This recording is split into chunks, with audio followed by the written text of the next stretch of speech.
A possible problem at Fort Gordon. I'm Brad Means. And I'm Kimberly Scott in for Jenny Montgomery. Thank you for joining us tonight. We appreciate it. Coverage you can count on does begin with talk of mold out at Fort Gordon. Social media postings gaining a lot of attention right now, and so leaders on post are working to get to the bottom of the complaint.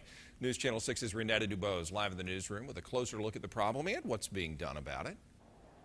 A Facebook post blasted Fort Gordon leadership for not doing a good job completing work orders. Now, high-ranking officials are working to learn more about the source of that post.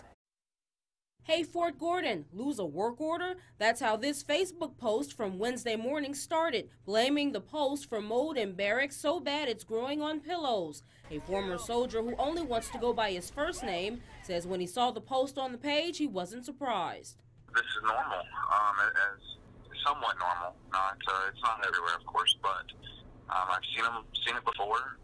Dealt with it a little bit personally myself. More photos show mold on a desk chair, sink, pool table, and the ceiling. The soldier utilizing these items remained unidentified. That soldier did claim the room was covered in mold every 3 to 4 days. Once bleached, the mold returns. Mold, the way it affects your body and your respiratory system and stuff, we have to constantly run, we have to constantly train and work march. The post goes on to blast higher-ranking officials, saying the soldiers' command informed them the issues were elevated to garrison, but only small fixes that didn't work were done. Fort Gordon Chief of Public Affairs Kimberly Wintrich released this statement.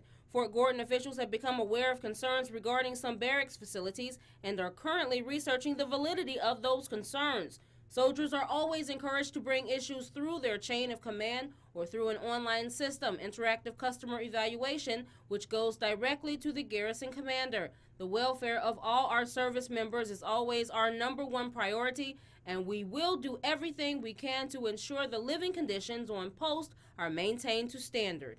Sometimes they don't necessarily do the right thing like they should, especially with barracks like that where they're coming and going constantly, and they're just, okay, well, I'm out of here anyways in a week, I'll just deal with it. They don't realize the health hazards and stuff. So sometimes the soldier themselves drops the ball. I have reached out to Fort Gordon and hope to hear more from the leadership there by tomorrow. Kim?